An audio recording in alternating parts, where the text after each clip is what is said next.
Bueno, hola de nuevo. En este video vamos a ver un par de temas que tienen que ver con lo que es el color, la percepción humana del color y cómo es la imagen digital, es decir, cómo se representa y cómo se almacena la imagen en computadoras, en cualquier sistema informático en general. Parece medio complicado lo que estoy diciendo, pero vamos a ver que vamos a tratar cosas muy sencillas de entender. Y vamos a arrancar por lo que es el color y la percepción. ¿Por qué digo el color y la percepción? Porque en realidad el color es una construcción de la percepción humana, es decir, es una construcción del cerebro neuronal, pero no existe como tal en la realidad física. Lo que existe en la realidad física como tal es todo el espectro electromagnético que se llama, que son posibilidades de vibraciones en el campo electromagnético. De vuelta, estoy diciendo cosas que pueden parecer complejas, pero vamos a reducirlas de a poquito en cosas muy simples. Seguramente estarán familiarizadas con lo que son las ondas de radio, lo que son las ondas de microondas. Por ejemplo, cuando yo prendo una radio o uso un celular con Wi-Fi, cualquier cosa de esas, estoy usando señales electromagnéticas, es decir, oscilaciones en el campo electromagnético que, valga la redundancia, oscilan o vibran en determinada frecuencia. Puede ser X veces por segundo. Las ondas de radio son las que tienen frecuencias más bajas. No tiene mucha importancia que sepan todo este detalle, sino que nos vamos a centrar en lo que es la parte visible. Pero por ejemplo, después tenemos, cuando ustedes calientan comida en el microondas, van a estar bombardeando su comida con ondas de microondas, que son señales un poquito más rápidas o de mayor frecuencia que las de radio. Después tienen las ondas infrarrojas, que son, por ejemplo, cuando utilizan un control remoto para prender la tele, cambiar de canal, etc. El control remoto le está mandando una señal infrarroja al televisor, que la puede leer, la puede decodificar y ejecutar algún comando. Luego tenemos la parte que nos interesa, que es esta sección, que es de hecho muy pequeñita, de todo el espectro electromagnético. Espectro se le llama a toda esta porción, digamos, de todas estas posibilidades de frecuencias distintas, desde las más bajas hasta las más altas. Todo eso es el espectro. Tenemos la parte visible del espectro, que es esta que está acá. La ubicamos en el centro por una convención nada más, no necesariamente está en el centro de nada, simplemente es la parte a la que nuestros ojos son sensibles. Más arriba de eso tenemos lo que es la radiación ultravioleta. Por ejemplo, hay muchos insectos que pueden ver luz ultravioleta. Nosotros no somos capaces de ver luz ultravioleta. Después tenemos, subiendo todavía más en frecuencia, tenemos los rayos X. Por ejemplo, rayos X común y corriente. Cuando vamos a hacernos una radiografía de un hueso, nos bombardean con rayos X, que en este caso son capaces de penetrar, por ejemplo, la piel, la carne, y quizás no los huesos. Entonces se genera una imagen donde se pueden ver ese tipo de tejidos como los huesos. Y subiendo aún más allá de los rayos X tenemos lo que son los rayos gamma, que son las frecuencias más altas posibles. En nosotros, por supuesto, ya no vemos nada de esto, pero son los típicos rayos de radiación dañina, ¿sí? Por ejemplo, los que tienen algunas estrellas como el Sol, etcétera, pueden ocasionarnos daños en el ADN, etcétera, depende de la intensidad. Los materiales radiactivos también pueden emitir rayos gamma, etcétera. Regresando a lo que es nuestra porción del espectro visible, ahora nos vamos a centrar solamente en esta parte. Después no voy a aclarar estas cuestiones que dicen acá. Si quieren pueden ponerle pausa al video y mirar algunas curiosidades que están escritas por acá, como qué temperatura corresponde, etcétera, o los números de las frecuencias exactamente, las longitudes de onda, etcétera.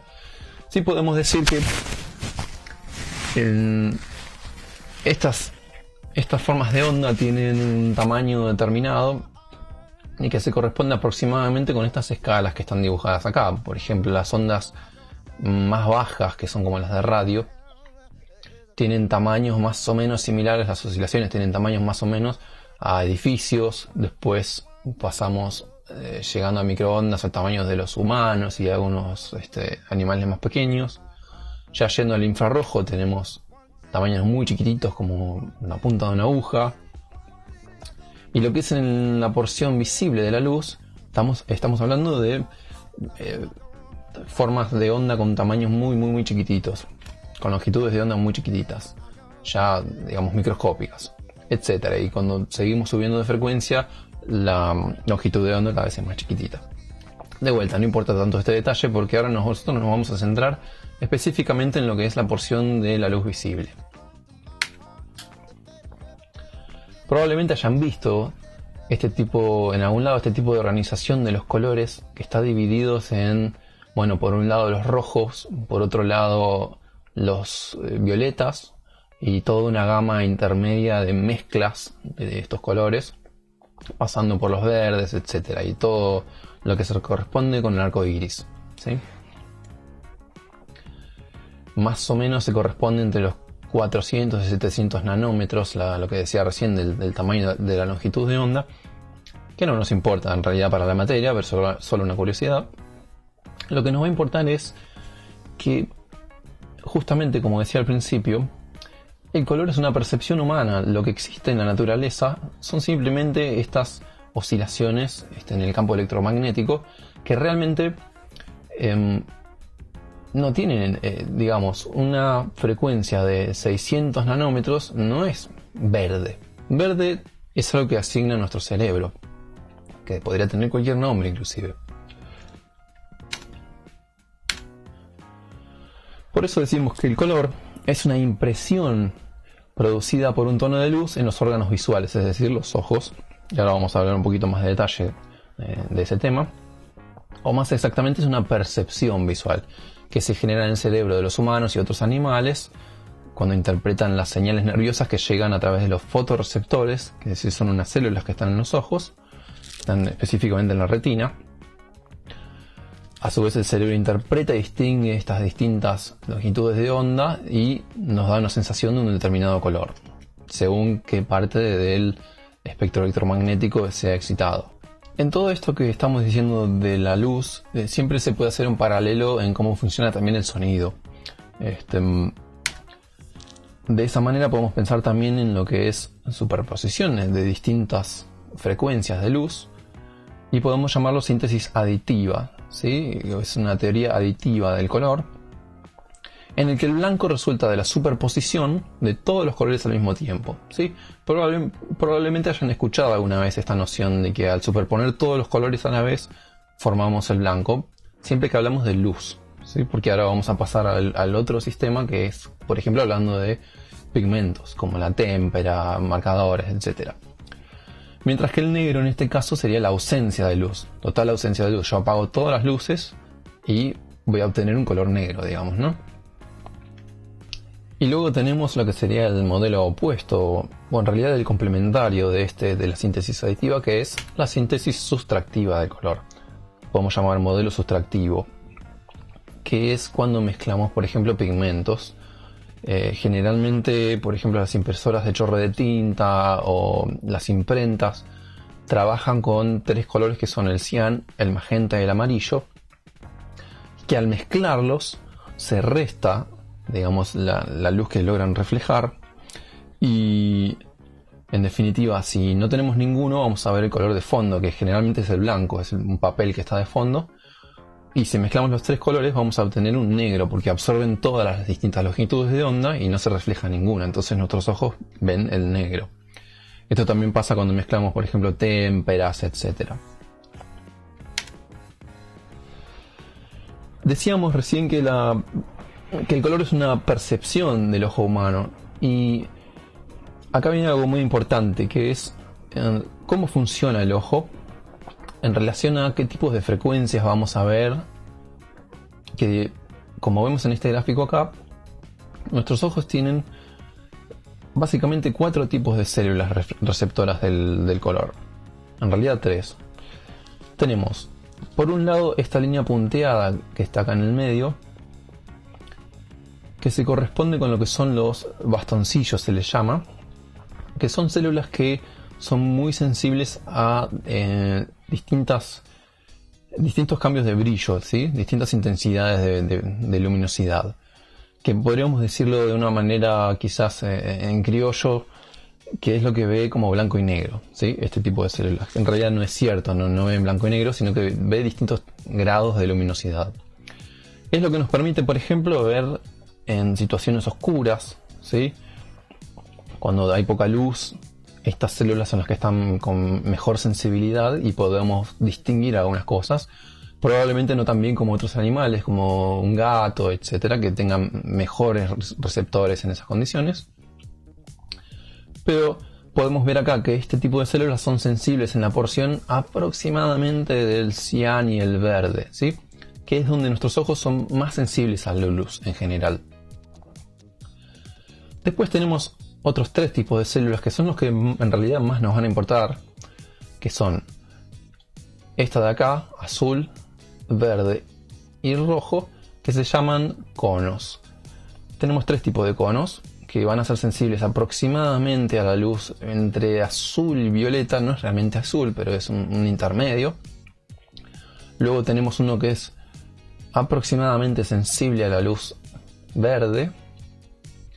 Y por último otro que es sensible a la luz roja.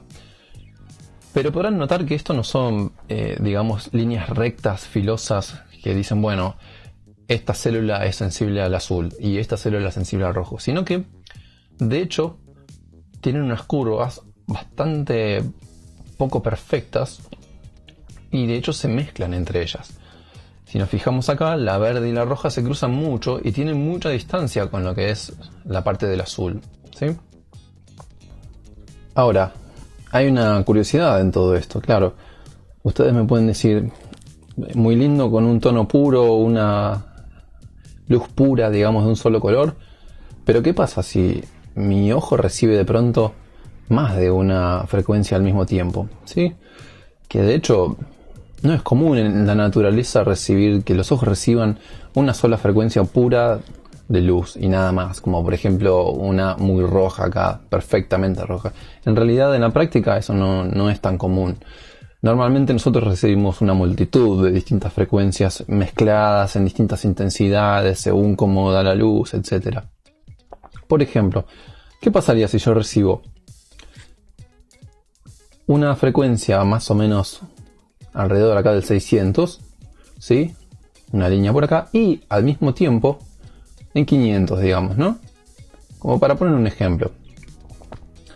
Pues bien, entonces el ojo va a recibir esas dos, le va a pasar la información al cerebro, y el cerebro va a decir, ah, bueno, estoy recibiendo más o menos en esta zona, está activada esta célula, más o menos cierta cantidad, y también estas otras células, también en la misma cantidad aproximadamente, ¿sí?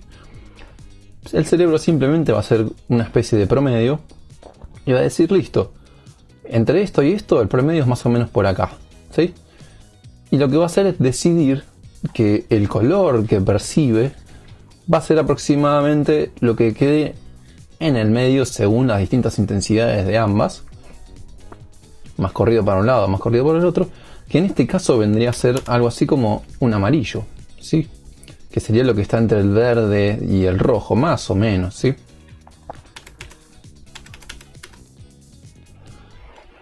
Del mismo modo, ¿qué pasaría si mi ojo recibe ahora, por ejemplo, otra señal por acá y otra por acá, ¿no? Como en la zona del azul. Ese es un color muy interesante, que hay un video que les voy a dejar ahora. ¿Qué se forma si nosotros mezclamos un rojo y un azul? Típicamente diríamos que es algún tipo de violeta, ¿no? El color que realmente podríamos llegar a ver, según las intensidades que tengan, es un color que le llamamos púrpura. Que es un color que, si nos fijamos, no está realmente en el espectro. Si prestamos atención, el arco iris o el espectro electromagnético de luz visible no tiene absolutamente todos los colores posibles. Eso es porque justamente nuestros ojos van a formar algunos tonos artificiales de color, formado por estas mezclas de distintos tipos de luz. Ahora, también hay otra curiosidad muy interesante. ¿Qué diferencia habría si yo recibo, como decíamos recién, un tono por acá y un tono por acá de luz, que como resultado me daba un amarillo, más o menos en el centro entre rojo y verde?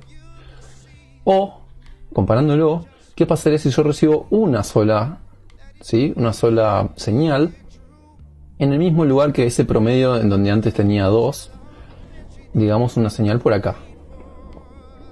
Bueno, en la práctica, por cómo funciona la percepción, nuestro cerebro va a ver el mismo color, ya sea formado por dos señales que den como resultado ese promedio, o bien una sola que esté en el mismo lugar de ese promedio. No sé si eso se entiende. Es muy curioso eso, porque tenemos muchas maneras distintas de llegar al mismo color. Eso es interesante. Ahora, todo esto que estamos diciendo se llama teoría del triestímulo, ¿sí? O el modelo del triestímulo, que quiere decir que nosotros conformamos los colores como una mezcla de estos tres colores primarios, que son el rojo, el verde y el azul. Esto es muy importante, como decía al principio, así los vamos a ver escritos en la mayoría de los software digitales. Y así es como funcionan los monitores, etc.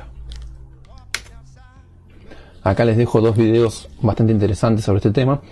Uno que tiene un título muy polémico y muy divertido, que se llama "No existe el color púrpura", que es este que está acá. Les voy a dejar el link en la descripción y también en el campus, que es muy interesante. Comenta esto que estábamos diciendo recién. Ambos videos están en inglés, pero van a poder sin dudas cliquear en la parte de los subtítulos en YouTube y van a poder poner primero que quieren ver los subtítulos en inglés y segundo que quieren traducirlos automáticamente al español. Entonces ahí van a poder verlos todo el video con los subtítulos en español, que se entienden bastante bien. Y el segundo video, que también es bastante interesante, que trata sobre cómo funciona el formato de compresión JPG. Vieron como las imágenes JPG, y es muy interesante. Son varias partes, esta es una de las partes nada más, en el que muestran cómo se aprovecha o cómo se abusa de este sistema, de cómo nuestros ojos ven los colores, para generar una compresión, descartando información que nuestros ojos no logran diferenciar, para comprimir la imagen y que ocupe menos tamaño. Es muy similar a cómo funciona el algoritmo del MP3, que en sonido también se basa en, digamos, en limitaciones de nuestra percepción auditiva, que no logra distinguir del todo bien cuando hay frecuencias muy cercanas de sonidos, y entonces básicamente asesina un montón de información que nuestro oído no logra igual diferenciar, y entonces ganamos un montón de compresión, un montón de ahorro de espacio. Y lo mismo se puede hacer con las imágenes y con el color, y eso es algo de lo que explican en este video, que está muy interesante. Dicho esto, tenemos entonces muchos modelos de representación del color, pero nos vamos a centrar principalmente en estos tres, en realidad en dos nada más, que son el RGB, que es por las iniciales en inglés de rojo, verde y azul, red, green and blue, que es el principal que vamos a utilizar en la imagen digital, en la informática. Generalmente usamos RGB, que es lo que estábamos comentando recién, que responde a cómo funciona la visión humana. Es el modelo aditivo, como explicábamos al principio del video, que tenemos distintos enfoques, como agregando luz o restando luz. Luego vamos a saltear este por un segundo, y tenemos el CMY, que es el cian magenta amarillo, que es el complementario de este RGB, que es el modelo sustractivo. Acá en los gráficos podemos ver cómo se mezclan estos colores y los resultados que dan. Entonces tenemos el rojo, el verde y el azul. Por ejemplo, cuando mezclamos los tres colores tenemos el blanco, pero si mezclamos el rojo con el azul, estamos hablando de luz siempre, vamos a obtener un color aproximadamente magenta. A veces se le puede llamar púrpura, dependiendo el tono. Si mezclamos el verde con el azul tenemos un color cian. Si mezclamos el rojo con el verde tenemos un color amarillo, ¿sí? Y lo opuesto sucede en el modelo sustractivo, que tenemos como principio un sustrato de color blanco o de un fondo que puede ser un papel, etcétera.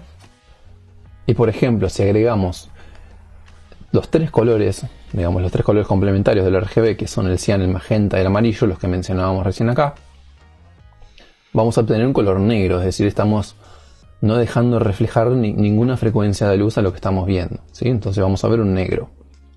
Nuestros ojos no van a recibir ninguna frecuencia. En cambio, si mezclamos solamente el magenta con el cian, obtenemos el azul, etcétera. El cian con el amarillo obtenemos el verde, el amarillo con el magenta obtenemos el rojo. Esto, después lo vamos a ver en otra imagen, es típico de cómo funcionan los colores impresos sobre papel, las imprentas, un chorro de tinta, etcétera. Por último lo dejé para el final, porque tenemos un modelo muy común también en la computación, en la informática, que se llama HSV, que también son las iniciales en inglés de lo que es tono, saturación y brillo, o también le podemos llamar luminosidad a veces. Es un modelo que le llamamos perceptual, porque responde a cómo estamos acostumbrados a organizar los colores en un sentido de tonos, ¿sí? Quizás no nos importa tanto si un color tiene tanto de verde y tanto de azul para nuestra vida cotidiana, sino que podemos pensar como en los tonos de los colores, es decir, un azul, un verde, un cian, etcétera, ¿sí? Ese tipo de denominación de los colores con nombres. Entonces el modelo HSV parte de un círculo de colores. Este es el círculo tonal, que vemos que está aproximadamente todos los colores del espectro electromagnético que hablábamos antes, pero que se cierra sobre sí mismo, es decir, al final del violeta se vuelve a juntar con el rojo en forma de círculo, y que podemos obtener el resto de los colores variando tanto el tono como la saturación, es decir, qué tan blanco es ese tono. Si nos vamos hacia el centro en esta especie de torta, vemos que los colores se van hacia blanco, es decir, se van desaturando, ¿sí? Van perdiendo saturación. Y la luminosidad. Cuando tenemos máxima luminosidad, ¿sí?, y máxima saturación, tenemos lo que serían los colores del borde de la torta esta, que son los colores más brillantes. Pero si vamos quitándole brillo, nos vamos acercando hacia el negro, es decir, el camino opuesto que con la saturación. A veces confunde un poquito de hablar de saturación y brillo, pero podemos pensarlo como que la saturación es ir hacia el blanco, es decir, como si le estuviéramos agregando blanco al color, y el brillo es ir hacia el negro, como si le estuviéramos restando luminosidad al color.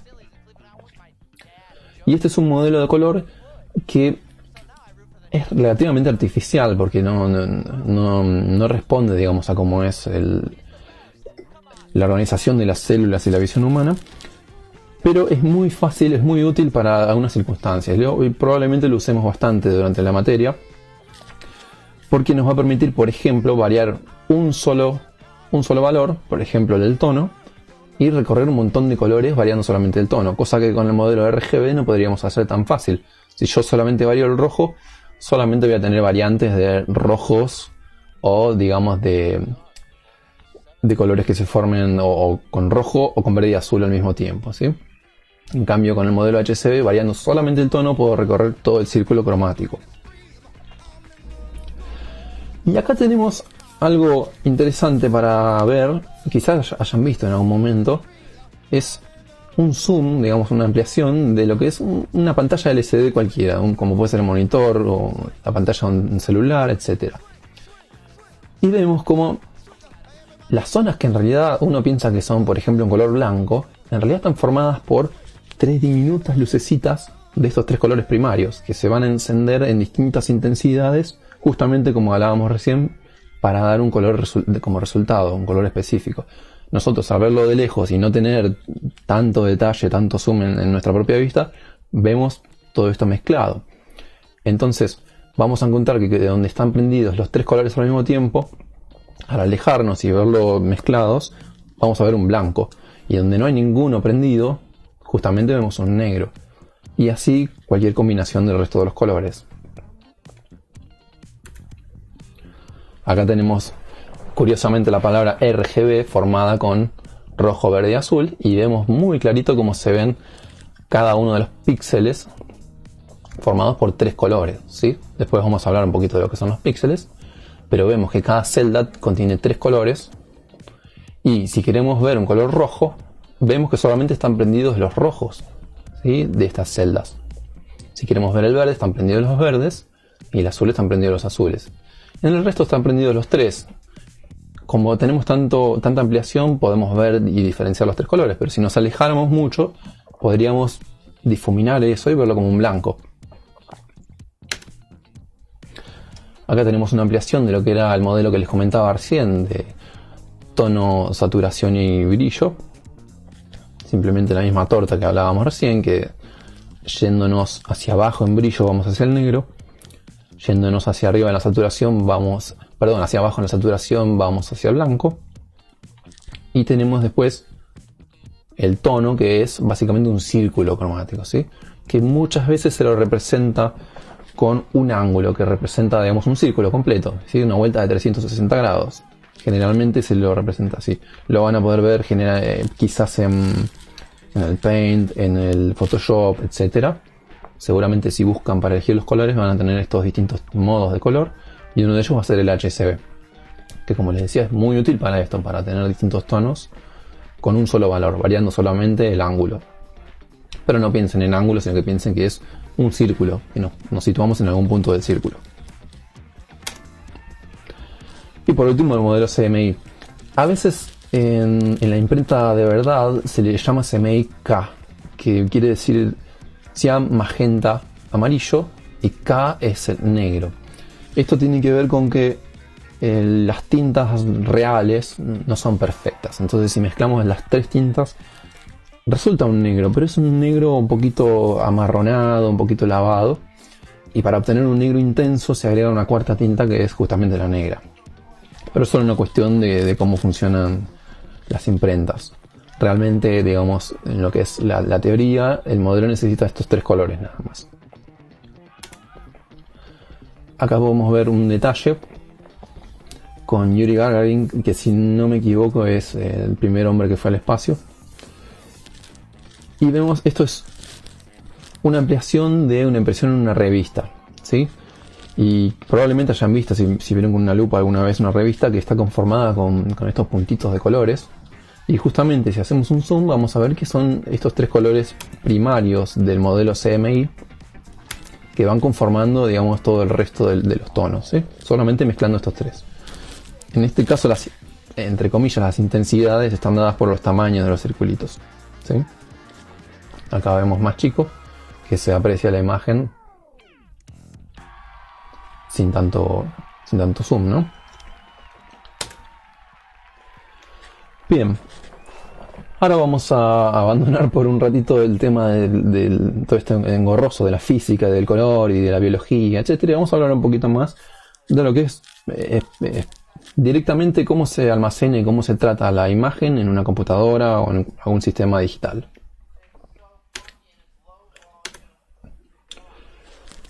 Para empezar, vamos a dar una pequeña definición, que es que una imagen digital es una representación bidimensional de una imagen a partir de una matriz numérica. Generalmente se hace en binario, es decir, unos y ceros, dependiendo de si la resolución de la imagen es estática o dinámica, es decir, si cambia. Puede tratarse de una imagen matricial, mapa de bits, o de un gráfico vectorial. El mapa de bits es el formato más utilizado en informática. La mayoría de formatos de imágenes digitales están compuestos por una cabecera que contiene atributos, como por ejemplo las dimensiones de la imagen, el tipo de codificación que lleva, etc. Y luego le siguen los datos de la imagen en sí misma, ¿sí?, cada uno de los píxeles. La estructura de estos atributos y de los datos puede variar según el formato. Es decir, si estamos hablando de un BMP, de un JPG, etc., de un PNG. Además, los formatos actuales añaden generalmente una zona de lo que se llaman metadatos, que puede ser, por ejemplo, datos de cómo fue la sensibilidad de la cámara que sacó esa foto, el flash, digamos, el zoom que tenía puesto, etc. Un montón de datos extra que no necesariamente son los píxeles en sí de la imagen. Ahora, ¿a qué me refiero con estos términos? ¿sí? Que parecen un poco complicados, imagen matricial, gráfico vectorial, etc. Vamos a hablar simplemente de que una imagen es simplemente una matriz bidimensional, es decir, una serie de números, una imagen digital estamos hablando, ¿no? Una serie de números en dos dimensiones, ¿sí? Que puede ser el ancho y el alto directamente. A eso solo nos estamos refiriendo, no hay que complicarse con esos términos realmente. Por eso es que además se llama mapa de bits, porque es un mapa de los distintos bits que conforman la imagen, es decir, un mapa nos indica qué hay en cada lugar, ¿sí? Es una dirección de posiciones, ¿sí? Este es el píxel que está acá, este es el píxel que está acá, etcétera, con distintos colores. Entonces vamos a pasar a hablar justamente de nuestro amigo el píxel, que va a ser un personaje fundamental de esta materia, porque vamos a tratar todo el tiempo con lo que son los píxeles.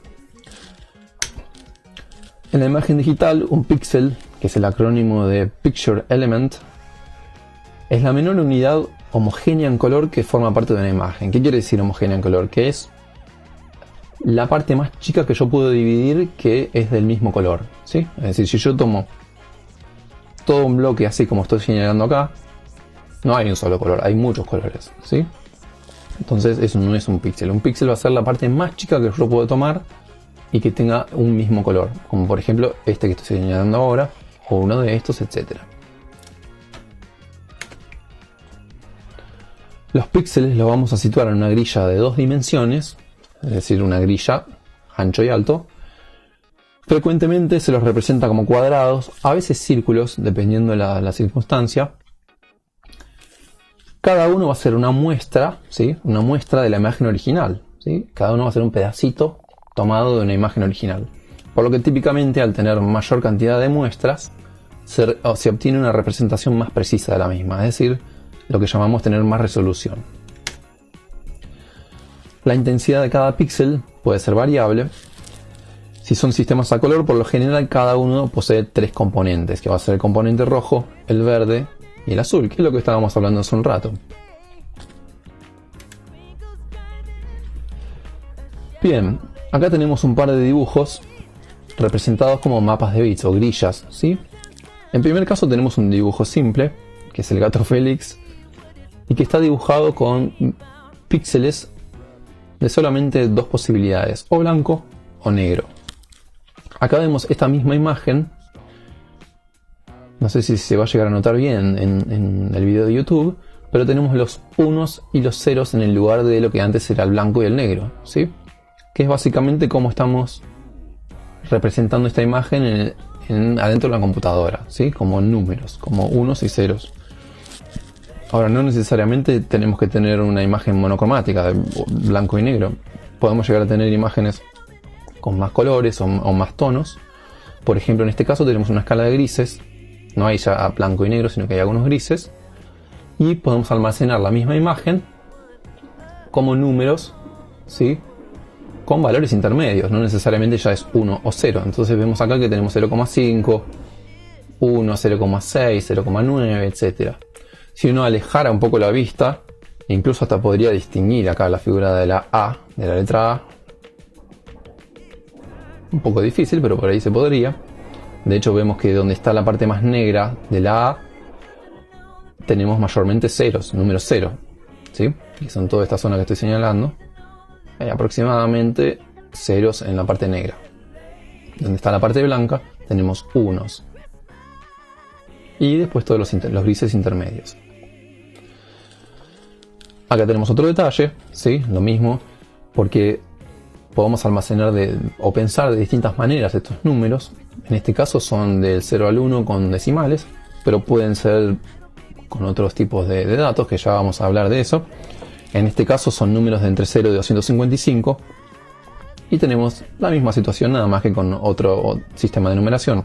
Tenemos este dibujo, este detalle acá, y vemos que los píxeles están representados por números entre 0 y 255, donde 255 es el blanco. Por ejemplo, este píxel de acá se corresponde con este blanco, y 0 es el negro, que es este y este, más todos los intermedios. Ahora, hay algo muy importante acá que aclarar, que va a ser fundamental para lo que es el trabajo en nuestra materia, que es que si bien nosotros siempre pensamos en las imágenes como un sistema bidimensional, es decir, píxeles de ancho y píxeles de alto, en realidad la computadora solamente es capaz de almacenarlos de manera lineal, unidimensional mejor dicho. ¿Qué quiere decir esto? Nosotros tenemos esta imagen o esta representación bidimensional, ¿sí? Con números, que no importa cuáles sean, números. Y nosotros pensamos acá en que hay un ancho y un alto, ¿sí? De 5 por 5.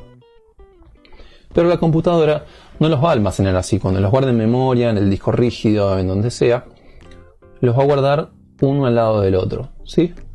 Va a guardar, fíjense, la primera fila, 0, 1, 2, 3, 4, 0, 1, 2, 3, 4, y después va a continuar uno al lado del otro, con la segunda fila, con la tercera fila, etc., hasta llegar al final.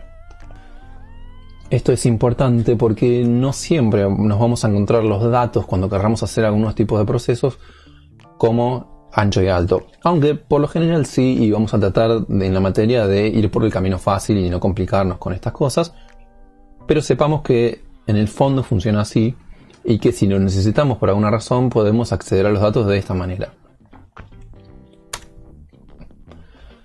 Acá tenemos otro detalle, una foto de muy baja resolución.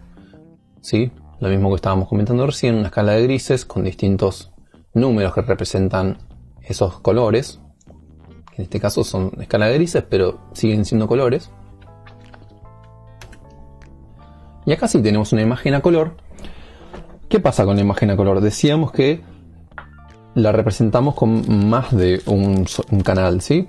Necesitamos el rojo, el verde y el azul, en este caso, para representar los distintos colores. Entonces, ¿qué pasa? Cada uno de los píxeles va a tener información triple, ¿sí? Va a tener 3 números que almacenan ese píxel. De esta manera podemos conformar cualquier color mezclando distintas intensidades de los 3 colores básicos. Por ejemplo, en este caso hay un pequeño zoom de ese pedacito de esta imagen y vemos que el mismo pedazo contiene información de los 3 colores, ¿sí? Contiene un píxel que se compone 49 de rojo, 64 de verde, 66 de azul. Después tenemos otro píxel al lado que se compone de 55 de rojo, 76 de verde, 80 de azul, ¿sí? Y así con todos los demás. Y esto nos lleva a hablar de lo que es la profundidad de color. De vuelta, quienes sepan un poco más de sonido, es exactamente el mismo tema, la misma situación que ocurre con la profundidad de bits de una forma de onda digital. ¿Qué quiere decir la profundidad de bits en el color? O la profundidad de color en general. Se refiere a la cantidad de bits de información que vamos a utilizar para representar cada uno de estos colores. Es decir, qué tantas posibilidades tenemos para variar esos colores, ¿sí? Debido a la naturaleza del sistema binario de numeración, una profundidad de bits de n implica que cada píxel de la imagen puede tener 2 a la n posibles valores y por lo tanto representar 2 a la n colores distintos, ¿sí? Esto que puede sonar un poquito complicado es simplemente esto que vemos acá en este gráfico. Si tenemos un solo bit para representar determinado color, vamos a poder tener solamente 2 posibilidades con un bit, ¿sí? O 1 o 0, ¿sí? En este caso puede ser blanco o negro. Pero ya si sumamos otro bit más y tenemos 2 bits, la cuenta que tendríamos que hacer es 2 a la n, o sea 2 al cuadrado. 2 al cuadrado es 2 por 2, o sea 4. Y tenemos 4 posibilidades ahora, ¿sí? Habiendo sumado un solo bit. Podemos tener el negro, el blanco de antes y 2 grises intermedios. Y así sucesivamente. Si sumamos más bits, por ejemplo tenemos 4 bits, vamos a poder tener 16 posibles colores, ¿sí? O intensidades. Y etcétera, hasta llegar a un montón, dependiendo del uso. Generalmente,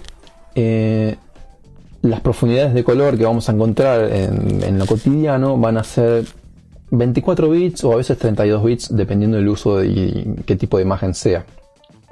Lo normal es que usemos 8 bits por canal, 8 bits para el rojo, 8 bits para el verde y 8 bits para el azul. Eso nos da un total de 24 bits, o sea 8 por 3. que nos da aproximadamente unas 16 millones y pico de posibilidades de colores. La cuenta la podemos hacer así, muy fácil. 2 elevado a la 24, que eran estos 8 bits por 3, nos da 16 millones y pico de colores, ¿sí? Es decir, utilizando solamente 8 bits para rojo, 8 para verde y 8 para azul, tenemos un montón de posibilidades de colores, ¿sí? Realmente un montón. Ahora, ¿qué es este alfa que yo no mencioné? ¿Sí? Generalmente las imágenes que utilizan transparencias van a utilizar un canal extra, que es el canal que se llama alfa, que es el que indica qué tan transparente es un píxel. Que no tiene importancia que sea transparente. Para la computadora simplemente va a ser un canal más, con otros 8 bits de resolución, o depende del tipo de profundidad que elijamos. Pueden ser menos, pueden ser más, pero por lo general son 8 bits. Normalmente vamos a encontrar imágenes de 32 bits que están compuestas por, digamos, este grupo de colores: rojo, verde, azul, y un alfa que va a indicar la transparencia. Aunque esto puede variar dependiendo del tipo de imagen. Si son imágenes de profesionales, seguramente tengan mayor profundidad de bits, etc. O si son imágenes como GIF animados o cosas para internet, probablemente tengan menor profundidad. Acá vemos el mismo ejemplo que hablábamos antes de la profundidad en grises y en blanco y negro, pero aplicado en colores, ¿sí? Entonces tenemos, con un solo bit por canal, cuando antes teníamos monocromático o blanco o negro, pero ahora tenemos 3 posibles colores, vamos a tener 8 posibles, ¿sí?, colores al final. ¿Por qué? Porque si tenemos un solo bit, vamos a conseguir 8 colores. Si traigo la calculadora, la cuenta ¿cuál sería? 2 elevado al cubo, porque yo tengo 3 colores, ¿sí? Rojo, verde y azul. Y eso me da 8. Y entonces tenemos para 2 bits que la cuenta nos va a dar 64 colores ya, ¿sí? O sea, sumamos un bit por canal y ya nos va a dar un montón de colores. Fíjense la diferencia, cuántas posibilidades tenemos acá y cuántas ya empezamos a tener acá. Y ya si sumamos 3 bits, tenemos un montón más, ¿sí? 512 en total. Fíjense toda la paleta que podemos llegar a tener. Acá vemos un ejemplo de qué pasa con una imagen concreta, ya no esto teórico con los cuadraditos, sino una imagen de verdad, almacenada con distinta profundidad de bits. Tenemos que con 10 bits vemos una imagen muy linda, ¿sí?, que prácticamente no notamos algo raro. Con 8 bits, dependiendo de cómo haya comprimido este video de YouTube, vamos a ver quizás algunos defectos en esta zona, algunas bandas, así como bandeados de color. Si se fijan, quizás noten acá algún detalle. Ya si nos pasamos a 4 bits, vamos a ver mucho menos detalle en esta zona, ¿sí? Vamos a ver que se empiezan a reducir. Toda esta zona está reducida a un solo color, cuando acá teníamos detalles, ¿sí? Acá tenemos un solo color.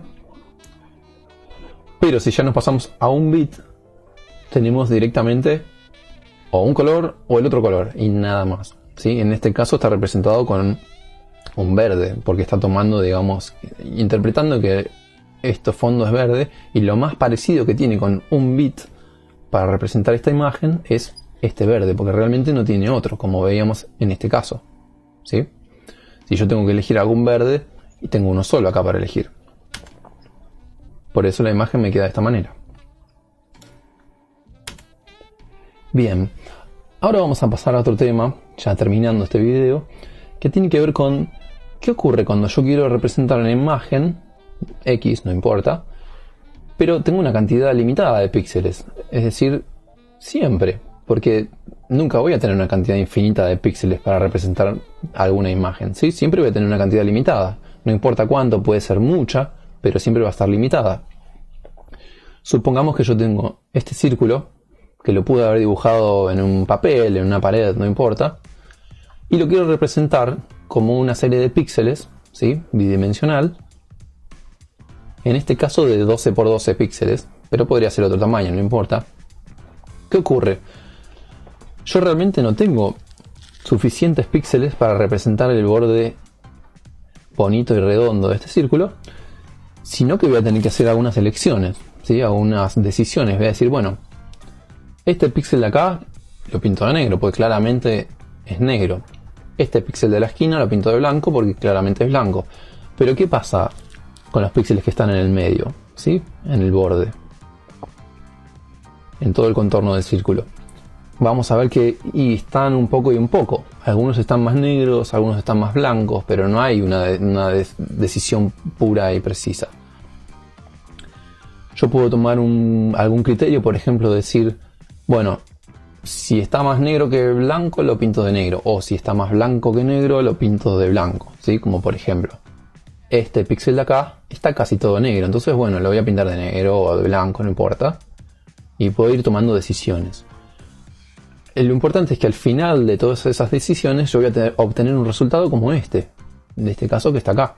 Donde yo decidí pintar, bueno, o blanco o negro. Y realmente, acá es donde viene la palabra de alias, que también la podemos relacionar con el sonido. Es algo similar a lo que ocurre en el sonido, donde aparece algo que originalmente no estaba ahí. Si yo miro esta figura, ¿realmente es un círculo esto? Quizás sí, depende cómo yo lo interprete, ¿sí? Casi puede ser un rombo redondeado, ¿no? Puede ser un círculo, como no. Realmente no está muy claro qué figura es originalmente. Porque yo perdí toda la información de lo que era el contorno de esta figura, ¿sí?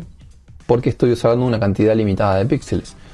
Y esto no importa si yo hubiera usado un montón, millones y millones de píxeles, siempre voy a enfrentar esta decisión, ¿sí? Va a haber un punto donde tengo que decidir, bueno, lo pinto de un color o lo pinto de otro color. Después puedo hacer algunos trucos, como este que vemos acá, que se utilizan un montón. En este caso se llama anti-alias, ¿sí? Que es el aplicarle, digamos, algún tipo de algoritmo, algún tipo de, en este caso, un difuminado del borde, que me ayuda a pensar, bueno, por ejemplo, si este píxel era mayormente blanco y un poquitito negro, lo voy a pintar de un color que sea mayormente blanco y un poquitito negro, es decir, algún tono de gris muy clarito, ¿sí? Lo mismo iba a hacer con los oscuros, etc. Entonces, como un resultado final me va a dar algo que si me alejo un poco la vista y puedo pensar un poco mejor que es un círculo antes que esta otra figura, ¿sí?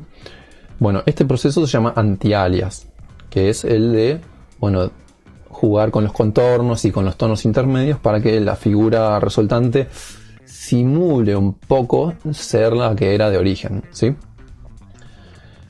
Esto se le llama alias porque está como apareciendo a alguien que no era el original, ¿sí? Eso es un alias del círculo.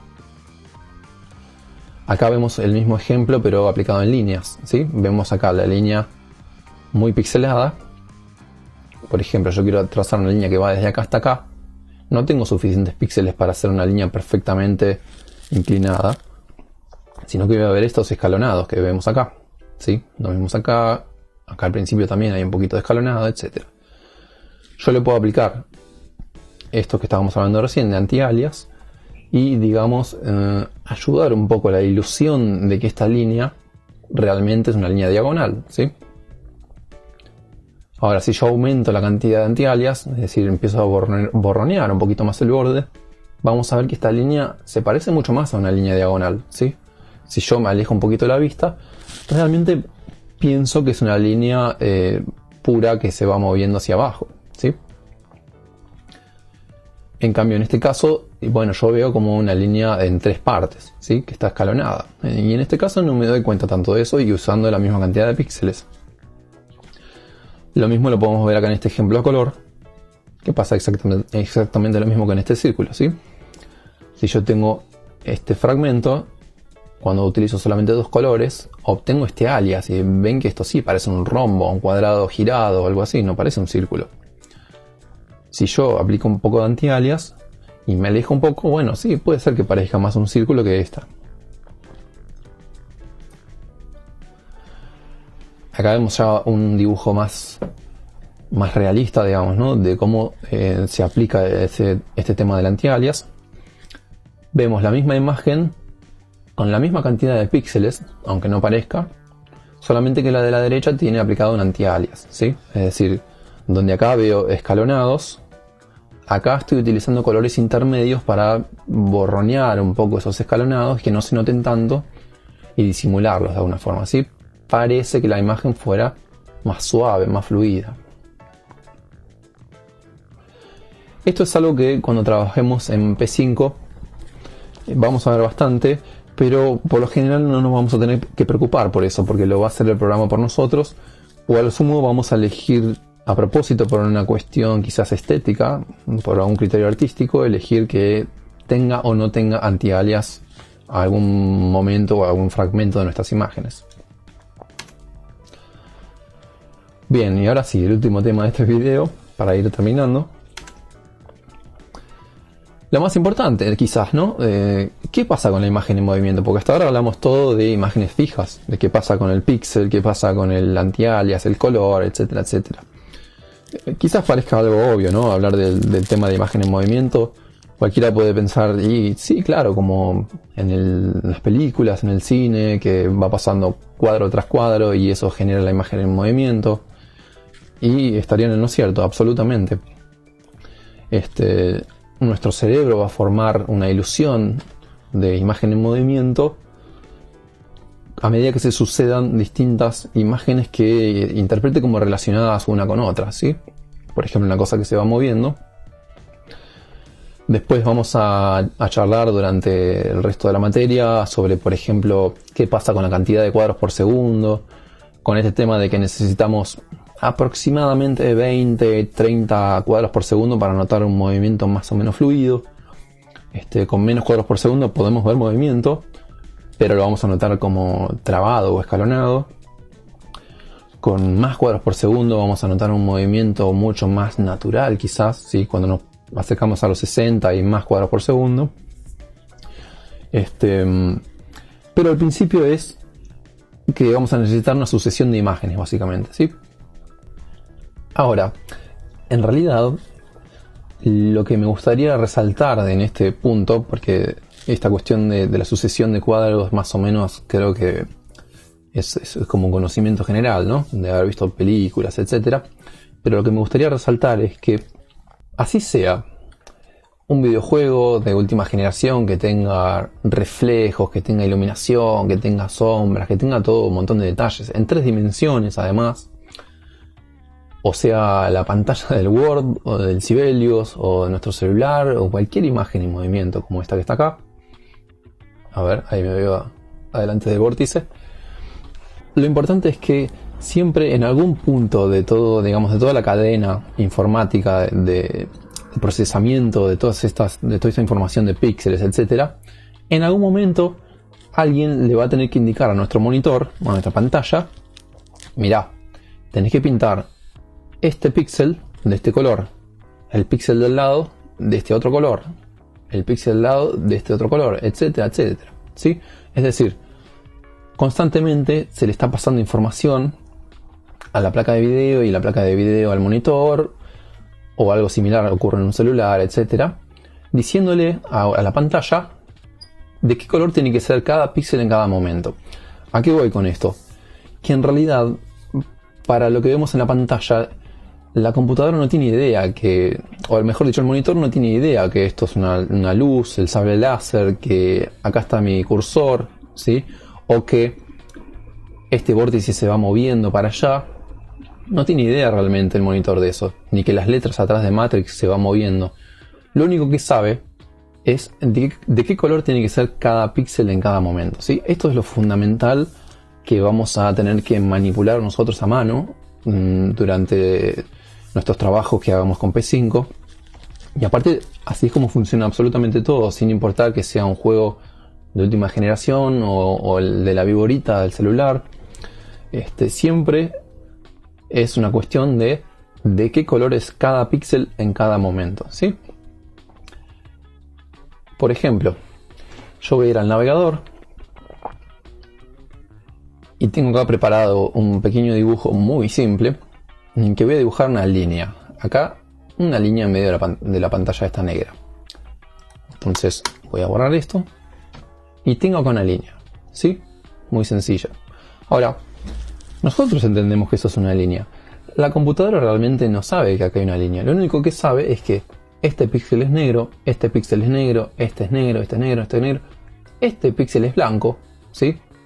Todos los demás son negros hasta que pasa el de acá abajo, que es blanco, ¿sí? Lo único que sabe la computadora acá es que de qué color es cada píxel, ¿sí? Yo de hecho podría animar la línea, hacerle otro montón de cosas, y lo único que va a saber la computadora es de qué color tiene que ser cada píxel en cada momento. Yo voy a ver un movimiento, yo voy a interpretar que es una línea u otro tipo de figuras, etc. Como yo también interpreto que acá hay un texto, ¿sí?, escrito que dice auto refresh, pero en realidad la computadora sabe que acá hay un píxel de un color, abajo hay otro color, ¿sí? Bien.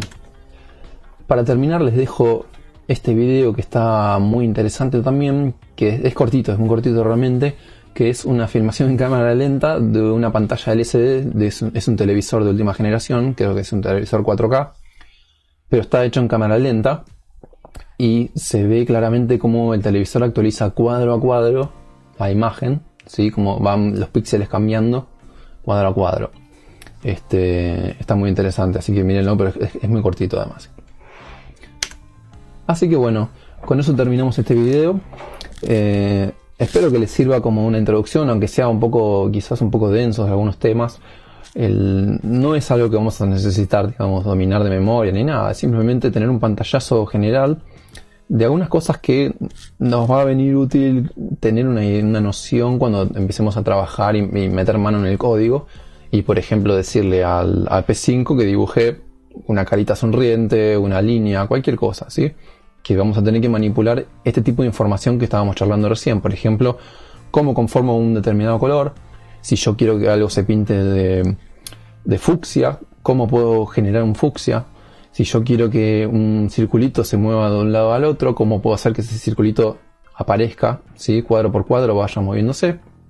También qué pasa con la resolución de lo que yo estoy trabajando, ¿sí?, que no es infinita, sino que es una resolución X. La resolución también va a influir quizás en el rendimiento de lo que estoy haciendo, ¿sí?, que pueda andar un poco más rápido, un poco más lento, según qué tanta carga de procesamiento tenga la computadora, etc. Así que bueno, espero que les haya servido y les voy a dejar los links de los videos que estábamos hablando, que les recomendé, en la descripción. Y nos veremos la próxima clase.